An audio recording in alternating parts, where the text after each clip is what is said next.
Ça y est, Robert, on y est. On est enfin qualifié au 7e tour de la Coupe de France. Avec un peu de chance, on va se taper une Ligue 2. On va jouer contre Pau en mode petit poussé. Mais c'est trop excitant. La magie de la Coupe de France.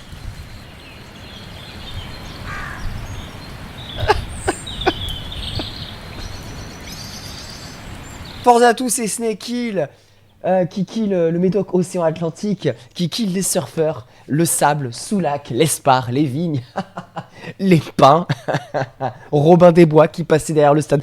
Oh, Robin des Bois, il est la forêt de Sherwood derrière, avec vous avez le Sheriff Nottingham qui était chez lui, vraiment sur son balcon en train de regarder le match. J'ai commenté le match sur Twitch, hein. Vous avez le replay qui est dans la description. Et surtout, j'ai sorti une vidéo où je parle des chants homophobes. Parce que vous savez maintenant, si tu chantes un chant homophobe dans un stade, enfin considéré comme homophobe, eh ben tu risques de faire perdre ton équipe sur tapis vert. Voilà, c'est la nouvelle dinguerie du ministre des Sports. J'ai réagi, un avis assez tranché.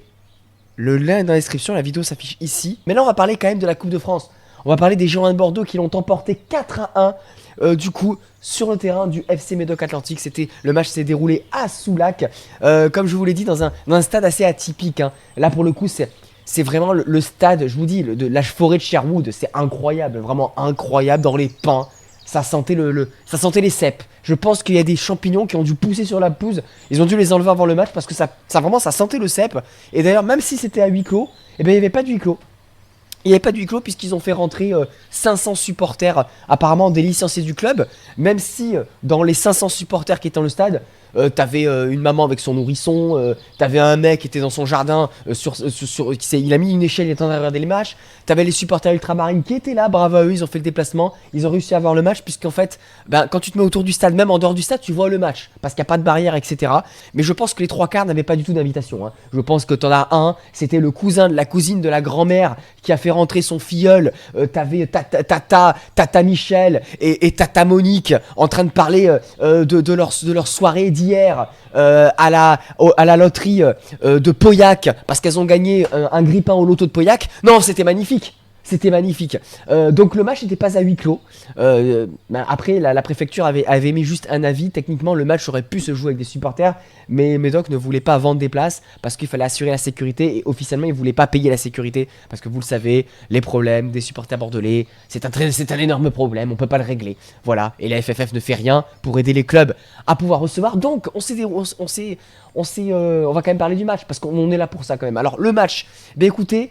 Dans l'ensemble, c'est une victoire complètement méritée des Girondins qui auraient, à mon sens même, dû gagner 6 voire 7 buts à 1 minimum. Je vais d'abord parler des choses qui fâchent parce que on va quand même parler d'abord des choses qui fâchent, comme ça on règle ça et après on va parler de ce qui s'est bien passé. Mais voilà, en gros, pour ceux qui n'ont pas vu le match, alors les Bordelais ont commencé timidement le match, hein, voilà, ils étaient encore en tongs, il faut les excuser, ils étaient allés sur la plage à Soulac juste avant faire du char à voile. Donc là, ils ont mis du temps face à une équipe du Médoc qui a vraiment fait un match incroyable, faut les applaudir, faut applaudir aussi les supporters là-bas qui ont mis une belle ambiance, franchement, c'était un vrai petit stade et surtout c'est une équipe qui avait beaucoup de cœur et qui a tout donné de la première à la 90e minute, donc franchement respect à eux, ils ont fait le match qu'il fallait, mais dès que les Girondins ont accéléré, voilà, ça a été vite réglé en 2 temps 3 mouvements, même si voilà, on a profité un magnifique but contre son camp, franchement il est très très beau, hein. C'est un très très beau but, il est venu vraiment de nulle part, hein. Il est sorti de la forêt de Sherwood derrière, bam. Et ça a fait 1-0 et derrière Mergi a mis un doublé quasiment en 3 minutes. Donc à 3-0 le match était quasiment plié. Il y a eu ce but grâce à une magnifique over Mandanda, voilà, le gardien bordelais qui s'est dit que voilà, il fallait qu'il y ait une cagade de chaque côté. Il s'est mis dans la peau de Rafale Starzec dans ses grandes heures et il nous a fait une rafale Gaëtan, Poussin, Strazek, Mandanda, Karius et il a offert ce but au Médoc pour le 3-1 et puis Ranem qui marque voilà, sur un corner, voilà, 4-1. Rien à dire sur la victoire des Girondins, mais il y a beaucoup de choses à dire et je voulais commencer par 2 points négatifs. Le premier, c'est Over Mandanda. Over Mandanda, je l'ai dit dans le début de mon live commenté, j'ai rien contre ce gardien, évidemment.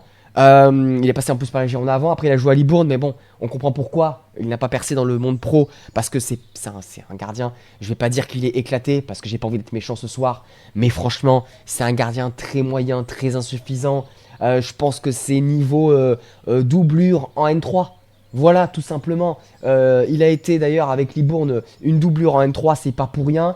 Là, lui mettre le maillot des Girondins sur les épaules, c'est malheureusement beaucoup trop haut pour ce garçon-là. Voilà, ça, c'est même pas par rapport à sa boulette, mais c'est un gardien bah, qui n'inspire pour moi, qui ne rassure pas assez sa défense, qui a beaucoup de lacunes dans le jeu au pied. Sur sa ligne aussi, il n'est pas irréprochable. Et puis surtout ce but qui donne Alors apparemment c'était son anniversaire, d'ailleurs c'est vraiment son anniversaire, c'est ça qui est assez drôle. Hein. Donc joyeux anniversaire Robert Mandanda. J'espère que tu as bien profité du cadeau de Bruno Herles. Et j'espère que Bruno Herles, c'était vraiment parce que c'était son anniversaire, mais ne va pas le remettre sur le terrain. Je préférais voir par exemple un Grimaud, le jeune gardien de 18 ans des Girondins, qui apparemment a pas mal de potentiel, comme doublure de la Diabaté, qui est évidemment le gardien indiscutable. Donc voilà, j'espère que cette performance ne se reproduira pas, désolé pour lui, mais il n'a pas les épaules pour porter le maillot des Girondins dans l'équipe première. Deuxième point négatif, évidemment, on va quand même le dire, c'est la finition. Putain, mais la finition, c'est Fouad Karim. Il est hyper bon dans les dreams pour éliminer son vis-à-vis, il n'y a pas de souci. Mais alors, les frappes, mais mon Dieu, mais c'était horrible. On a eu, je crois, 4 ou 5 face-à-face net face au gardien et on n'a pas marqué. Il y a 5 face-à-face au gardien, on ne marque pas. Il y en a un, alors c'est pas Karim, c'est Trazier.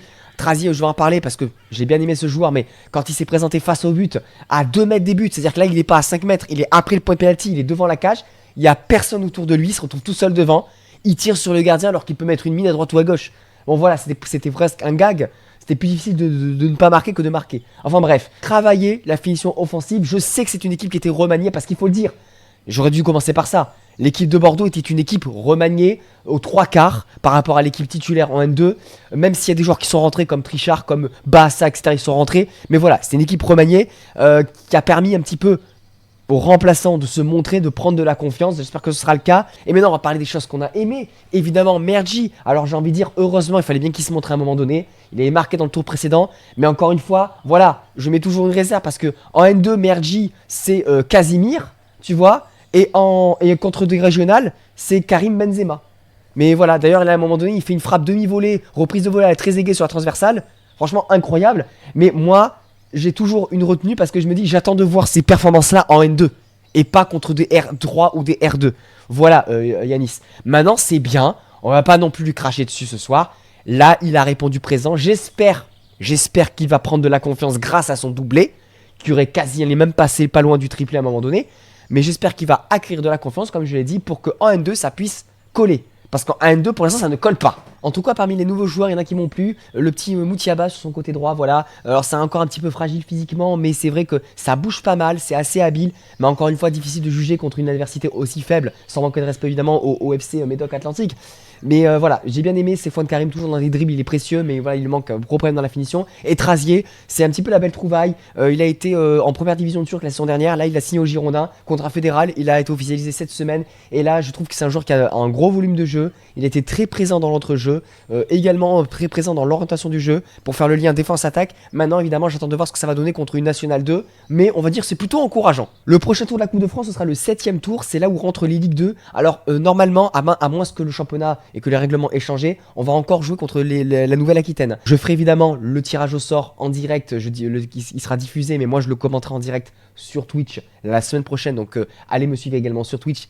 Le lien est toujours dans la description. Pour Ligue 2 qui pourrait jouer contre les Girondins, personnellement, j'aimerais bien qu'on ait un tirage entre guillemets facile pour qu'on puisse aller à ce 9ème tour de Coupe de France, puisque le 9ème tour c'est les 32e et là tu peux jouer n'importe quelle équipe française. On sait qu'on ne gagnera pas la Coupe de France, mais il faut que cette parenthèse Coupe de France puisse permettre aux Girondins de gagner de l'argent en passant les tours, en remplissant la billetterie, en espérant que si c'est des gros matchs on puisse jouer au Matmut Atlantique et du coup qu'on puisse ouvrir tout le stade et que ça puisse faire une belle recette, qu'on se sert de la Coupe de France pour prendre du plaisir, se donner de la confiance, faire plaisir aux supporters et taper une belle affiche, même si on sort par les honneurs. Moi, je souhaite qu'on joue un PSG, un OM, un voilà, dès qu'on peut et qu'on sorte par la grande porte. Merci d'avoir suivi cette vidéo, mettez un pouce bleu, abonnez-vous à la chaîne. Rendez-vous la semaine prochaine pour une nouvelle vidéo football généraliste sur le Ballon d'Or.